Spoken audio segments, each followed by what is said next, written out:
We are recording. All right. Episode 9, the trust code. If your team doesn't trust you, nothing else matters. You can have the best systems, the sharpest strategy, the clearest roles, but without trust, your team will stall out. And most of the time, trust isn't lost in one big moment. It's lost when people stop feeling seen, heard, and valued. And that is why we teach the trust code, a simple framework that helps you build and rebuild trust through intentional human connection. I'm Eric Pfeiffer, and in this episode, I am again joined by Dawn Neldon, and together we're unpacking how trust is built, not through perks and charisma, and certainly not through fear, but through simple, consistent actions that connect us to other human beings. This is such an interesting topic because I don't think many people look at trust through a lens of having a system for building and creating it. But it is so important because there's this popular saying, I'm sure you've heard it, that trust is actually the currency of business. And in fact, trust is the currency of just about every interaction we have in our life. But I don't think that many leaders fully appreciate how costly it is when trust breaks down on their team. And so I'm curious, in your experience, what do you think makes trust such an easy thing for leaders to overlook in their leadership? That's such a good question, and a big enough question that requires more time than we have to talk about it. Sure. But I'll try to put my finger on one of the main reasons, I think. And it holds true in my experience, and you can let us know whether this holds true in your experience. Okay. I think for us, whether it's entering into a new relationship, right? Because all of these principles and tools we've been talking about apply in every dynamic of human engagement that we have in our lives at work and in our personal lives. But I think for all of us, when we enter into new personal relationships, there is this excitement and this hope and this kind of aspiration of what this relationship can be for both of us, what we can accomplish together, whether it's in friendship, whether it's in intimate relationships, whether it's in growing our family, whether it's in starting a business or joining a new team in a workplace. There's that initial excitement around, wow, man, we all seem to like each other and there's enough chemistry and connection. But the reality is we are human beings. And so give us enough time and we will begin to step on each other's toes. We will begin to operate in ways out of stress, anxiety, fear, resentment, bitterness, and a whole host of other personal experiences that will lead us to behave in ways that will break trust with others. Others will inevitably do the same with us. And so what happens is trust begins to deteriorate between these two parties. And over time, because most of us don't understand how human relationships are built, because that's not something most of us have studied through our lives, because of the fear of being injured again or injured even worse than we've already been injured, because we're carrying around all of the woundedness and the trauma and the pain from our past, the risk begins to increase. And all of us as human beings, we have a risk tolerance, right, of how much we're willing to entrust ourselves to others based on how likely we are to experience injury. And I think for that reason, I know that's a long-winded answer, but for that reason, I think in order to get on with the business of business or the business of marriage and family, right? Because family is a business, right? We've got bills to pay. We've got work to do. We've got responsibilities, tasks to be, chores to be done, kids to race to different sporting events. Because we need to get back to the business of doing life and accomplishing things in life. I think it becomes easier to overlook the importance of either building or really rebuilding trust in those contexts. And so we lean into other systems, structures, mechanisms to try and hold people together enough that we can actually accomplish things together. Yeah. But I know what you and I have experienced, both in our personal lives and in our professional lives, and in working with, now hundreds and thousands of clients, is that ultimately, I think what people feel is an incredible vacuum, a deep sense of absence, oftentimes in their various relationships of their life, whether work or personal, because they know that the lack of trust means that there is a lack of ability to build deeper partnerships. And I think that leaves a lot of people feeling dissatisfied, disconnected, lonely, unfulfilled. And I think because we are social creatures and we require connection with others, and especially to accomplish anything, bigger than ourselves, we know it's important. And yet I think we all feel this really deep sense of sorrow and sadness that we don't know how, or we think others don't know how to build the quality of relationships that allow us to feel safe, secure, and to be able to weather the necessary storms of trying to do great things together. And I think that's what we're missing. I think that's what we long for. And because we don't know how to get it, guess what? We settle for something far less satisfying and fulfilling. Yeah. I mean, that definitely rings true. And I think one of the biggest, regardless of what relational arena we're discussing, one of the biggest things at stake when we don't have trust is the whole system feels insecure. Yeah. Fragile. Yeah. We can't, for lack of a better, we can't trust in this. And That's we right. might not be able to put language around it, but we sense it deeply that this is not a trustworthy foundation. So I have to protect how much of myself I actually give in this space. Yeah. And what's interesting is when I think of then what's at stake if we're not able to build these dynamic relationships that have enough trust to support the important interactions that we need to do things together, right? So number one, I've seen that people stop being honest about their failures, struggles, insecurities. And so because of that, then we inhibit our ability to learn and to grow and to develop. And so what I've seen and whether it's in my own marriage, whether it's in my relationship with my adult kids at different moments, whether that's in my own business or whether it's the clients we work with, we can very quickly see the indicators within the workplace that there is a lack of trust. And it usually amounts to people, like you said, operating in very self-protecting, territorial mindsets, people unwilling to take personal responsibility, to own their mistakes, for fear of being exposed, right? Because that's what a lack of trust drives people toward, fear and insecurity.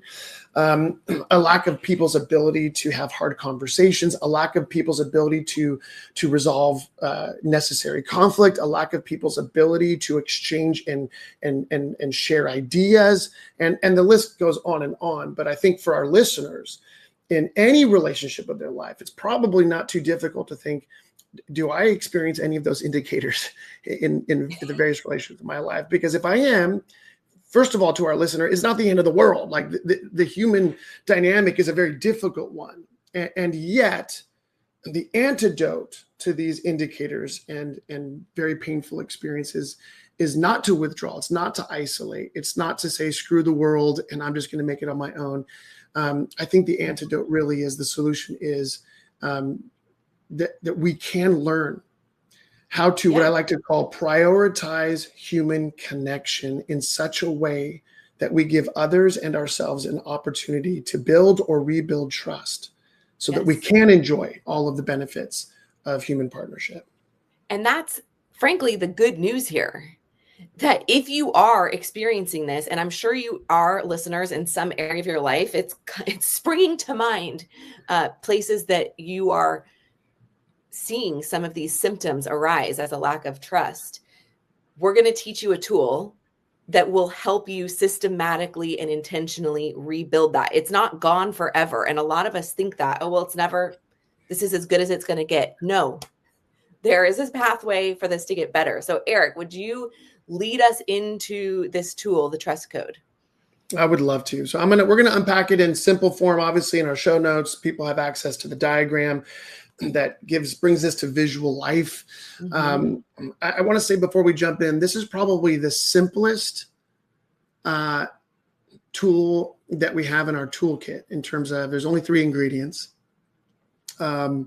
However, it may be the most significant and profound tool, and one that we often don't get to until later in our toolkit on purpose. Yeah. Because what we have found is oftentimes people are not really ready to tackle this conversation because it oftentimes creates a lot of tension. It creates a lot of insecurity because building trust is a two-way street. It's a reciprocal affair. And I think probably the most difficult thing for any of us who would either call ourselves leaders or are aspiring leaders is to ask the hard question, are other people experiencing me in a way that would suggest I am trustworthy? Right? We're always quick to point the fingers and say, well, they're not trustworthy. They're not trustworthy. They broke my trust. They stepped on my toes. They cheated. They lied. They gossiped behind my back. But how often are we slowing down to ask the question, but are other people experiencing us as trustworthy human beings? Yeah. All right. So the trust code is very simple. I want to begin by just simply laying out, again, why this matters, which is simply this. For us as human beings to engage in any noteworthy, worthwhile accomplishment in life requires that we partner with others. I mean, think about it. We can't even build a family without a significant other and having children. And that means we require other people. You can't build a business by yourself. It's impossible, because even if we build a remote business from our private computer in our bedroom, we are interacting even digitally with other human beings in other places, right? Right. Until AI takes over, as everybody's afraid of, which I don't think it will. Anyways, another podcast for another time. We'll tackle that another time. Another podcast. So all significant human endeavors requires partnership with other people. And the challenge with that is that we then have to engage in a way that says, I'm prepared to entrust myself to you, and you're prepared to entrust yourself to me to some degree. And the challenge in that is that all of us from our youngest years have experiences with other people that we trusted who broke our trust. It could be a parent who raised their voice and who had bad temper. It could be alcohol. It could be any form of neglect or ill temper or bad behavior by our parents, which, by the way, all parents are guilty of at some level. That treated us in a way, any human, that treated us in a way that broke our trust, that stepped on our toes, that harmed our sense of security and safety. Mm-hmm. Right. And then it continues on with our siblings, and then it continues on with the kids on the playground. Then it continues on, in sports teams. Then it continues on as we become adults. Like we just continue to experience these painful moments where we feel trust has been broken. And for that reason, as we get older, we become more highly sensitive to the fact that to partner with another human being requires that we engage a significant risk. And the greater the partnership, the greater the risk. I tell my clients all the time, this is why when you want to get married, you go to the altar and you exchange these very, very weighty, vows, like for better or for worse, for richer, for poorer, in life and in death. Like I got your back. You can trust me, is what we're saying at the altar. Yeah. And the reason we have those weighty vows is because, we believe marriage is a weighty endeavor. And, I don't know that anybody gets married thinking, I'm going to probably get divorced in 6 months to a year. Nobody thinks that. I don't think anyway. I've never met anybody who says that. Right. No. But we understand that there's a huge risk. We're entrusting our finances. We're entrusting our livelihood. We're entrusting our health. We're entrusting our sense of purpose in the world. We're entrusting so much to this other person. Yeah. That it requires this kind of level of trust. We make vows, commitments to one another. It's no different than when we enter into contracts with vendors or customers, no different than when we enter into business contracts with partners to do business together. We put a kind of contract because we understand the weight of the risk. And so in any human dynamic where we want to partner with somebody else at any level, we have to mitigate against that risk. And to do that, we need to build what I call a bridge over that cavern that stands between two people that represents that risk. And I call that the trust bridge. And the bridge is only as strong as there is a reciprocal degree of trust between the two parties. I can build my side and it can be pretty strong, but if the other party is not building their side, the bridge is weak, because we both know that half a bridge isn't really a bridge at all. It's not going to get you anywhere. Not going to get you anywhere, right? And the stronger the bridge, the more weight it can carry, the more risk it can tolerate, the more storms it can weather. The weaker the bridge, the more fragile, it was the word we used earlier. The higher the risk, the greater the fear and insecurity. And most people, if they feel insecure standing on a bridge, they will quickly retreat back to the side of security. Yes. And this is what happens in our relationships. So we've distilled, like, there are loads of books and podcasts and so many resources on building trust between human beings. So many great ones out there. But in our work, we're constantly trying to simplify and distill these very important, profound leadership principles into very simple, accessible, practical tools.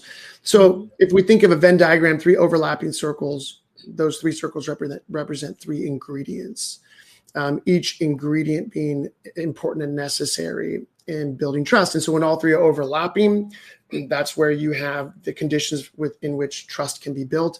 And to the degree that one or more is missing or weakened, it weakens our ability to experience trust with one another. So the 3 ingredients are very simple. And for those who have listened to a previous podcast when we talked about emotional intelligence and others' awareness, how we engage other folks, this will be reminiscent. If anybody's read our book, Leadership Gravitas, for our viewers, if this ends up on YouTube, this is the book, Leadership Gravitas, which unpacks the 3 core skills of others' awareness.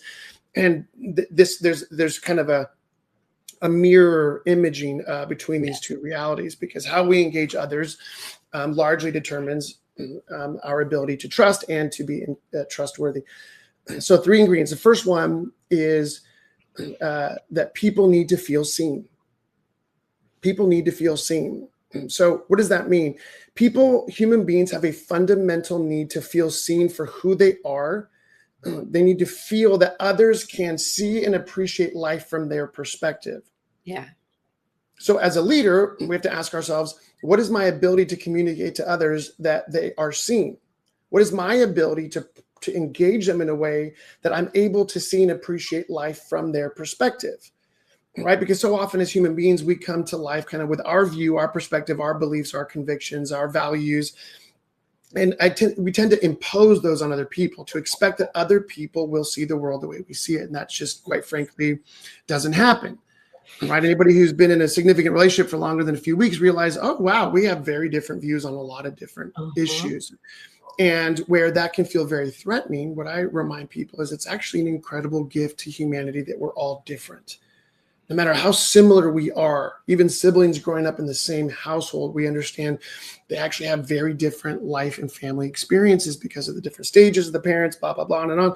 But it's important to understand that for other people to feel seen, they need to know that we see and appreciate life from their perspective.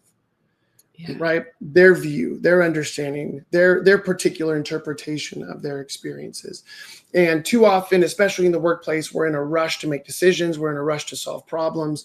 So we don't take the time to slow down and to actually show interest in others, right? The worst opposite of what we're talking about would be forms of prejudice, racism, bigotry, where, we've kind of drawn these negative conclusions of other human beings based on, their preferences, their background, their political views, maybe their economic or social views. And so we kind of put them into a box and kind of label it unacceptable, bad, not okay, right? That's the worst case. Mm-hmm. But the reality is, within our relational experiences, it's amazing how quickly what I call subtle forms of bigotry and negative bias and prejudice begin to creep in. So, for example, if I'm in a rough patch with my wife, or I feel like we're not connecting and communicating well, It's amazing how quickly I start to develop a negative bias toward her, so that when I come home, I'm looking for her to do something that's going to upset me. I'm looking for a way that she's not treating me well, or I look for a way that she might be neglecting me, or I look for a way that might be communicating, my feelings of her judging me, or, being critical. None of which may be true, but because we've been through a rough patch, without even realizing, I developed this negative bias, right? Toward my own spouse, to whom I love to death and whom I want to be married to for the rest of my life. It's just, we have to really be careful as human beings, that in the same way we talk about rose-colored lenses, where we start to see everything with flowers and rainbows, and it's a distorted view of reality. The opposite is true. We develop, for lack of a better phrase, shit-colored lenses, right? Where we just start to, all we do is we interpret the worst possible thing from other people. And it actually diminishes and minimizes our ability to engage with them. It diminishes their feeling of being seen for who they really are. And it actually creates a sense of distrust between two parties. So again, what does it mean to see each other? It means to see each other for who they are, their best and their worst bits, to accept them, to value them for who they are, and to establish a value in another person, not based on our affinities and how we are alike one another, but based on the intrinsic value that the other person brings because of just the fact that they exist. I'd love to hear thoughts, reflections, questions as you're kind of reflecting on that. I just want to remind everybody listening that our brains are meaning machines. And so we are constantly seeking to create, when there's a lack of understanding, our brain is creating that bridge. So it's a really important reminder that if you are seeking to build a trust bridge, the bridge of trust, it cannot be done based on assumptions. You have to start the process with intentionally choosing to see people. And like you said, that's not to say that we have rose-colored glasses. We can appreciate everything that a person brings. We can have an understanding of everything, the gold and the dirt, as we like to say. We don't have to just ignore the hard things that people bring, but if we don't see them and do that intentionally, then we are going to be creating assumption bridges, which are the opposite of helpful in this situation. So I have a question for you though. If we are seeking, we're on this process, we're like, okay, I'm bought in, trust code, we're going to do this. What's one way I can start to intentionally choose to see people? Do you have any tips for us here? Yeah, it's a great question. Like, how do we communicate to others that we see them? And I'll say a couple of things. Number one, it's recognizing, like verbally recognizing those qualities in others that are valuable. Recognizing whether it's their intelligence or their sense of humor, whether it's recognizing a particular skill that they bring to the table. It's recognizing the fact that they ask good questions. It's recognizing the way they dress. They're very, fashionable, right? It's just simply calling out value in another human being. Right? I appreciate your background. I appreciate your education. I appreciate all that you've been through and what you've overcome. Right. I appreciate the way that you've maintained your composure through a very difficult time. The opposite as well. I deeply appreciate how painful this might be for you, right? Because our emotions and the things we experience are valuable. So what I would encourage people is to think, how do I communicate and call out value in other people? And the challenge is that oftentimes we don't see value in others except the value we see in ourselves. And so as leaders, we have to push beyond our own comfort zone of what's familiar to us and to ask and to really press kind of the bounds of what we value. Yeah. And part of that journey is spending time with people who are different to us and leaving room for the fact that they will bring value that at first may actually feel threatening to us. Yeah. Uncomfortable. Right? Uncomfortable. But the more time we spend with people that are different to us, guess what happens? We begin to see the value, experience the value in those differences, which allows us then to call it out in other people as well. Yeah, that's great. Okay, what's the next step? What's the next circle? The next ingredient, right? So I said this very important phrase. Human beings have a fundamental need to feel seen. And I'm going to come back to that for each ingredient. Human beings also have a fundamental need to feel heard. Mm-hmm. So seen and heard. It's not just seen. Like, I see you in the room. I see the value you bring. I want to call that out. I want to affirm you. I want to recognize you in this space, that you belong here. But they also have a fundamental need to feel heard. And by heard, I want to say it's two things. It's feeling heard verbally. Mm-hmm. Right. So creating space for people to share their opinions and their perspectives, especially in meetings. Very oftentimes it's the extroverts who take up all the air in the room, and the introverts are never have a chance to talk. Right. So it's slowing down to say, hey, I want to hear from some people who haven't had a chance to share.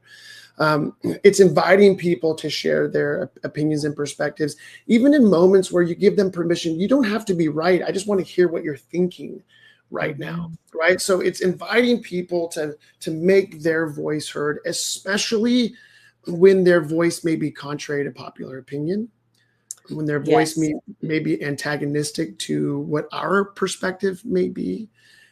Again, making others feel heard does not mean we have to agree with them.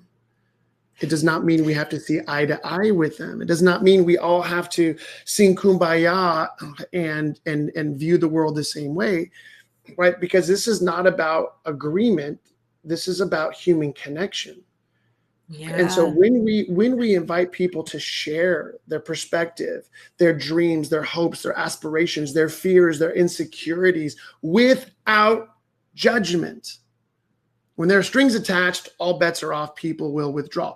But when we can invite people to share what they think, where they're coming from, their views, without strings attached, without fear of judgment, criticism, or condemnation, without fear of being penalized, what people call psychological safety, right? People feel heard. And not only feel seen now they start to feel heard. The other way people need to feel heard is human beings communicate 70% of what's going on non-verbally. And we often miss this. We often miss this, right? We're not paying attention to people's body language. We're not paying attention to, how they show up to a room, how they sit in a chair. We're not paying attention to a lot of nonverbal cues in other people.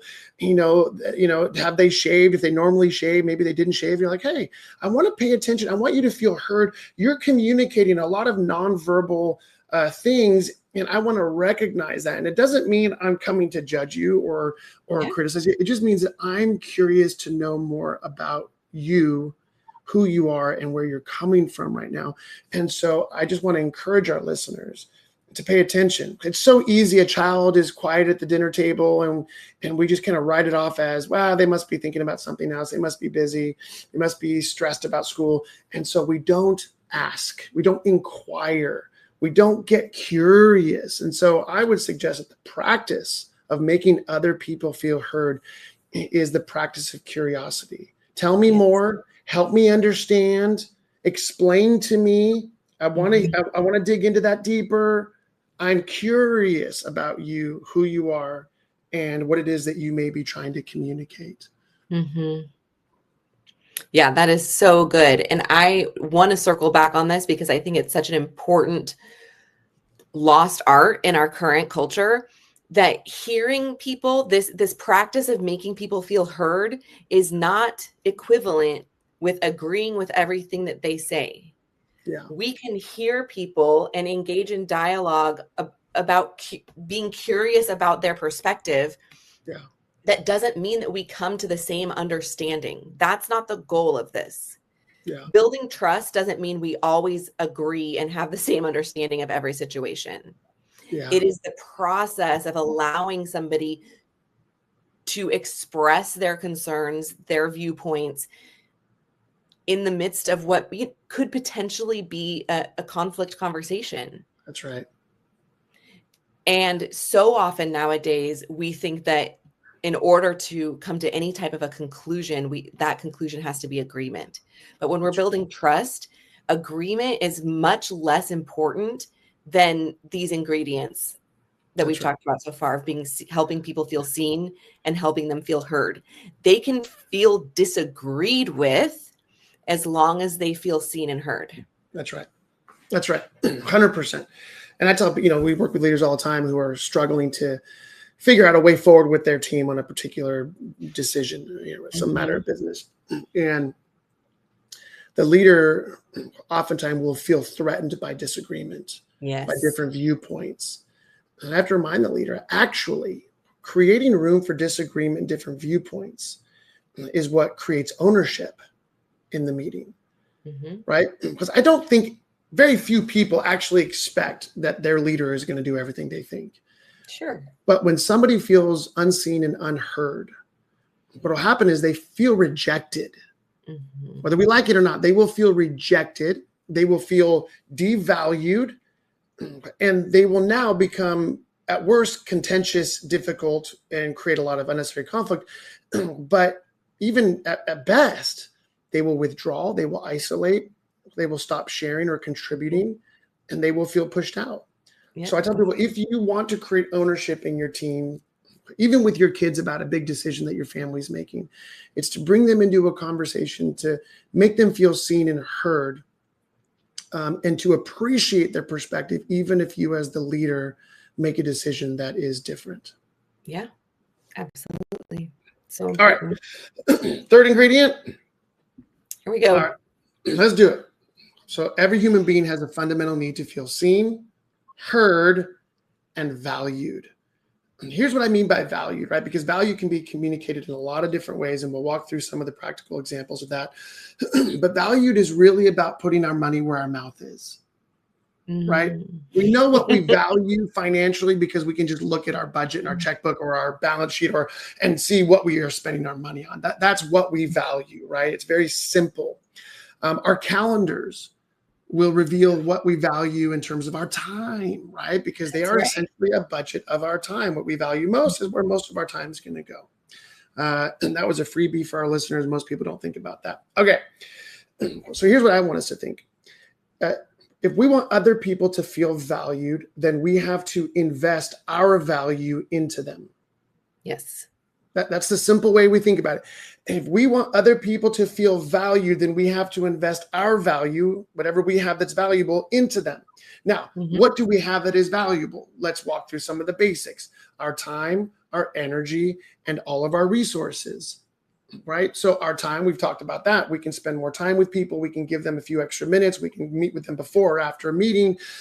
We can also give them our time in terms of giving them a day off, giving them a half day, giving them time to go recover, right? So we can give time. That's because it's a value that we have. It's a commodity we have that we can actually invest in somebody else. What about our energy? We can partner with other people. We can come alongside of them.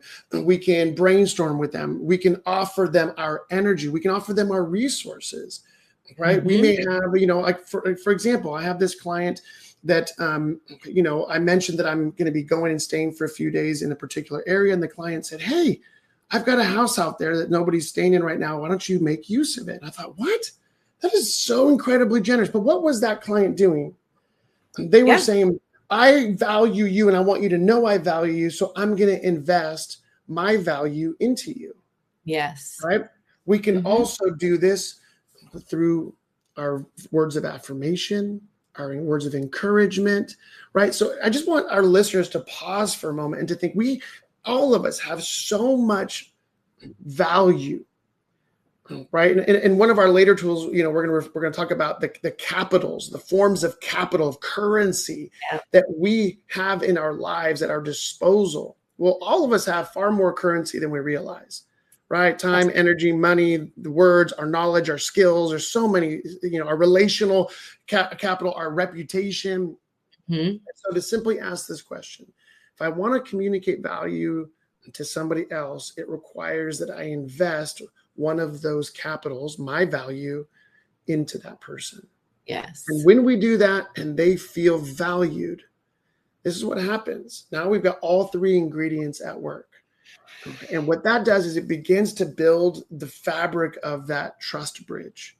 It begins to communicate to the other party, you can trust me, you can entrust yourself to me because I'm communicating to you a degree of trustworthiness. Because the fundamental need for a human being to feel seen, heard, and valued is the fabric of trust. That's right. From our infancy all the way to our last years on earth, we will build trust with other people based on these three ingredients, whether we realize it or not, whether we like it or not. And I can tell our listener, whether it's in my marriage, with my children, with you, Dawn, as one of my team members, with our clients, with the person at the grocery store, when I'm checking out from Starbucks, it doesn't matter what I'm doing. In every relationship of my life, the more that I pay attention to the level of trust that I need with the other individual to be able to partner in some activity, and just pay attention to making sure, am I offering, investing enough of these three ingredients that would suggest the other party can endure the risk to partner back with me and reciprocate those three ingredients. Yeah. So let me pause there, because that's a lot that we've talked about. Of course, we said it's simple, but very deep and profound. So I'd love to hear what you want to say. Yeah, I think one thing I want to touch on when it comes to value, one thing that we can leverage, I love that you touched on time, energy, finances. A great way that we can leverage for other people, a great way we can invest our value in other people is through our connections.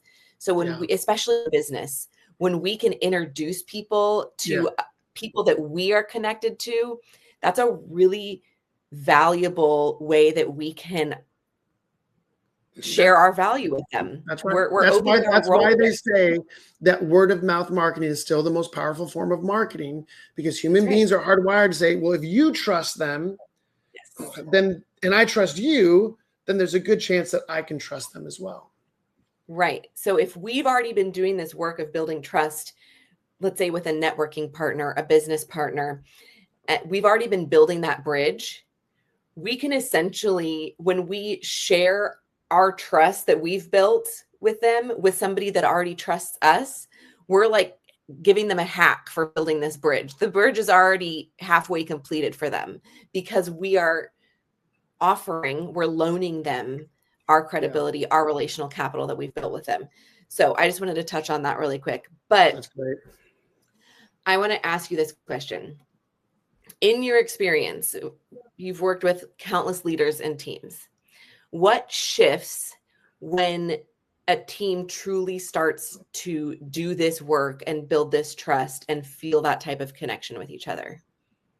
Yeah, it's a great question. Let me give you a couple of examples. One is a little different than we talked about earlier. I'm going to switch gears here. I'm going to call an audible. I'm going to share a personal example. In my marriage to my wife of 23 years, anybody who's been married longer than a few weeks knows that you're going to go through multiple rough patches, right? Where there's a feeling of disconnect. And the feeling of disconnect then leads to an erosion of trust, which then drives you to want to disconnect even more. And so we've had to work really hard over the years to regularly in these times wrestle with what's missing in our relationship. And I can tell you without question, every single time it has boiled down to a lack of reciprocation. Because what happens is once we feel our toes are stepped on, somebody's broken a little bit of trust, guess what?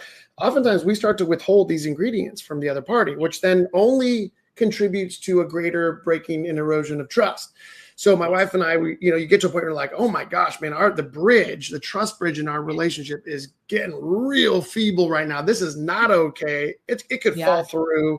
We need to do something. So obviously we've, spent time securing marriage counseling, going to mentors, inviting trusted friends into our journey. But ultimately what it comes down to is us discovering where we are not investing these three ingredients into one another. And I think so often we think it's something else. It's some mystery. It's, we just weren't meant to be. Oh, we're just not, you're not my soulmate. Oh, whatever excuses we want to make. But at the end of the day, we have different passions and ambitions. We have We've whatever, grown apart. outgrown each other. And what you really want to say is, no, you've grown out of trust. Mm-hmm.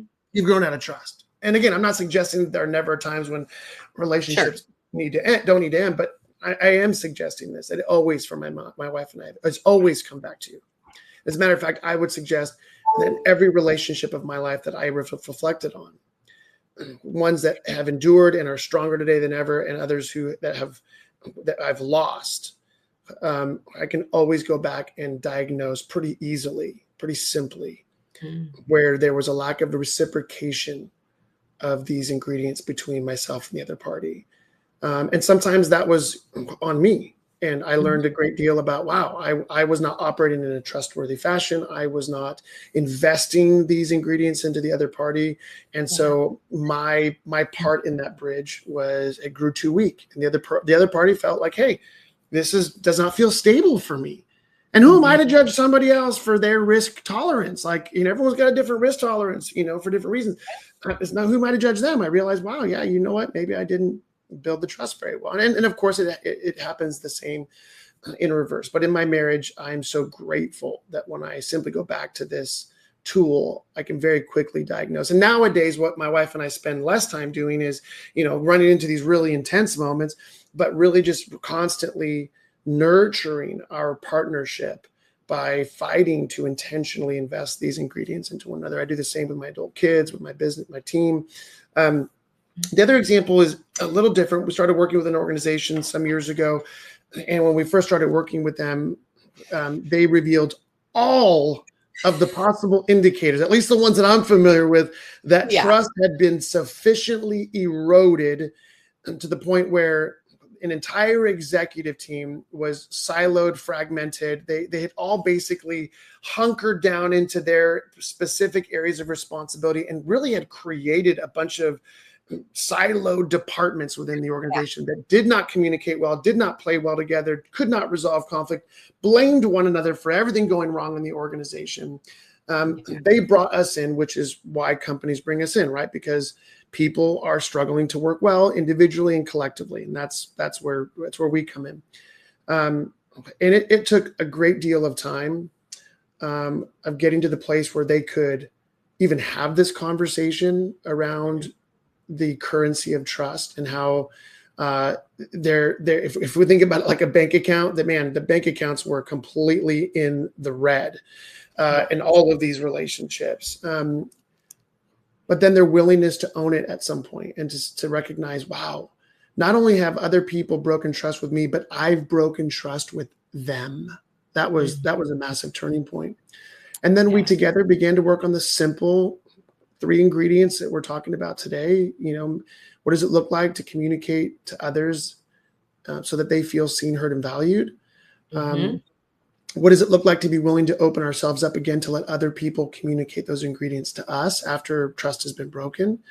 And what's amazing is it was not overnight, but over time, trust was slowly but surely rebuilt to the point where today, that executive team genuinely sees one another as their first priority before they prioritize their own departments, which is not the norm. In most organizations with multiple divisions or departments, the leader of that division or department really sees their division or department as like, this is my family, and the rest of you guys can piss off because I got to protect my family because us against the rest of the organization.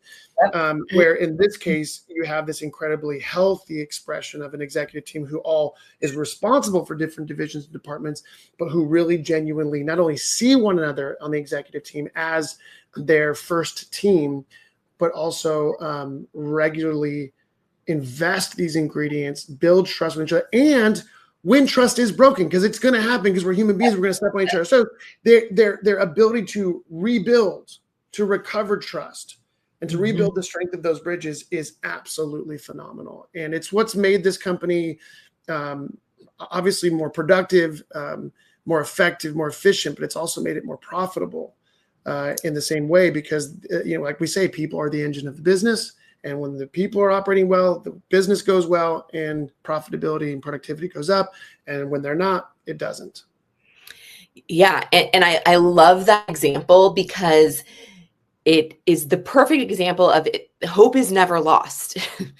I mean, this team was very, when we say trust had eroded, there was basically, we were starting from scratch. And yet I wouldn't even say from scratch. We were starting from a massive deficit. Negative. Yeah, that's true. Yeah, we were starting from a deficit. But with these practical steps and with their commitment to engage in the process, they were able to build trust to the point where not only is the business more profitable, but it's a more enjoyable experience for the people on their teams, which cannot be undervalued. That, to have that team say things like, I actually enjoy coming to work with this team now. To hear them say things like, we were able to take bigger risks as a business because we trusted the people in this room more. That's right. That's what's at stake when we talk, listeners, about building trust on your team. That's right. Couldn't agree more. I love it. Are we ready for some practical application? Let's do it. How do we get there?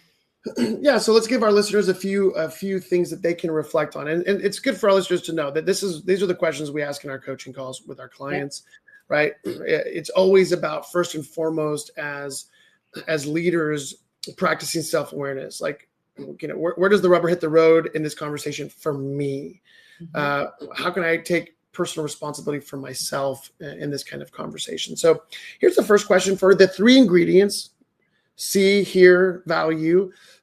I would encourage our listener to ask the question, on a scale of 1 to 10, how good do you think you are in this season at communicating those 3 ingredients to the closest people in your life? Just take the 2 to 3 closest people. It could be a spouse, children, it could be coworkers, it could be parents, it could be whoever, right? Roommates. How good are you, do you think, at communicating see, hear, and value to other folks? That's what question 1. The second question, we're going to take a little deeper here. How do you think those same people would rate you on a scale of 1 to 10 in terms of how they experience you communicating see, hear, and value to them? And that takes it a little deeper, right? Because now we got to push beyond our own self-perception. Ask, well, I wonder how they would perceive me. And let me give us the third reflective question. This requires some courage. It does. But if you dare, dear listener, I would encourage you to consider going to those 2 or 3 closest people to you and asking them, hey, I want you to listen to this podcast. I want you to hear these 3 ingredients. And I would love for you to reflect back to me, to give me some feedback on, what do I do well in each of these 3 ingredients, and what do you think I might be able to work on? And that's a safe question, right? Because it's not asking for you, where are you bad, where are you weak? Just, hey, what are some areas that you think I might be able to work on? That takes a lot of courage to go to anybody and ask that question about yourself, because they're going to give us feedback, some of which may be really encouraging and some of which may expose some potential blind spots. Now, for our advanced listeners, our advanced application, the last question, and we get into this in our coaching. We're not going to do this in the podcast today, maybe in a later episode. But what most people very rarely ever slow down to consider is this: how good are we at building trust with ourselves? Because what most of our listeners forget about is that we have a relationship with ourselves. We talk about this in an earlier tool through the lens of self-awareness and self-leadership. Our listeners will do well to remember that we have 20 to 30 plus thousand self-talk moments a day. That means we're talking to ourselves. We have a relationship with ourselves. We have a perception of ourselves. We have a value for ourselves. We have a view of ourselves, our strengths, our weaknesses, the value that we bring to any situation. Like, we have a full-blown relationship in the same way we do with others. We have it with ourselves. And the moment we wake up to that, we can ask this question: how good are we at building trust with ourselves? How do we communicate seeing ourselves, hearing ourselves, valuing ourselves? And this one's advanced application because this one can be really difficult to do, but I would recommend anybody who's willing to take some time, sit down, jot down some notes, process it with a trusted friend, or give us a call at Empower Coaching, and we'd love to debrief any of this. Matter of fact, I don't know if we ever say this, but for all of our listeners, you can go to our website, mpwrcoaching.com, and sign up for a free 1-hour coaching call with myself, Dawn, or one of our other amazingly brilliant coaches. And we would love to process any conversation that they're engaging with in these podcasts, and just help them reflect more deeply on their journey. Absolutely. And this last application, yes, it's advanced, but it's also important, because what do we say all the time? You can only lead others to the extent that you lead yourself. So if you cannot see, hear, and value yourself, you are not going to be doing it very effectively for others. So it's a tough one, but it's an important one. And it's something I was reflecting on. It's a space that I've been leaning into lately, because I recognized for myself I hadn't been doing it well. So that's something I'm personally working on now. Can I add one note before you kind of end our podcast together? Please. I just want to say this to our listeners, because we're far enough in. Listen, we just started this podcast a while back. We're doing our best to just really give out the value of content and conversation to anybody and everybody out there that we would give to our clients. But we've not been able to land on what's the right amount of time for a podcast. And I think one of the things we determined is that these podcasts are going to be as long as they need to be. And if they're 18 to 25 minutes, great. If they're 25 to 45 minutes, great. If they're longer, great. Our goal is not to make these bite-sized or, really lengthy podcasts. It's just simply to share as much value as we can in as short a period of time as we can, to make sure that we honor these conversations. Mm-hmm. And so for our listeners, you may have to continue from the car to the gym, to your walk, to whatever you're doing. But I would encourage you just to, finish these podcasts, because there's value all the way up to the last breaths that we offer. That's right. That's right. And please subscribe, because next week we are diving into the productivity pendulum. And this is where we are pulling back the curtain to reveal the secret to how you finally stop living in this burnout and busyness cycle that we all find ourselves in. Just like with the trust code, where there's a practical process that we teach people how to build trust, we have a practical process to teach you how to stay out of that burnout cycle. And as Eric said, if this episode hit home for you, or if you'd love to kind of dig deeper with some key people in your life, share this episode with them, because it's going to give you a common language that you can begin to excavate some of these truths here together. So go ahead and share this podcast. And lastly, as always, in our show notes, we have our tool diagrams and a free resource for you, 5 shifts to become the leader that you wish you had. And I want to leave you with this today. Trust is your greatest leadership currency. Spend it wisely and rebuild it with intention.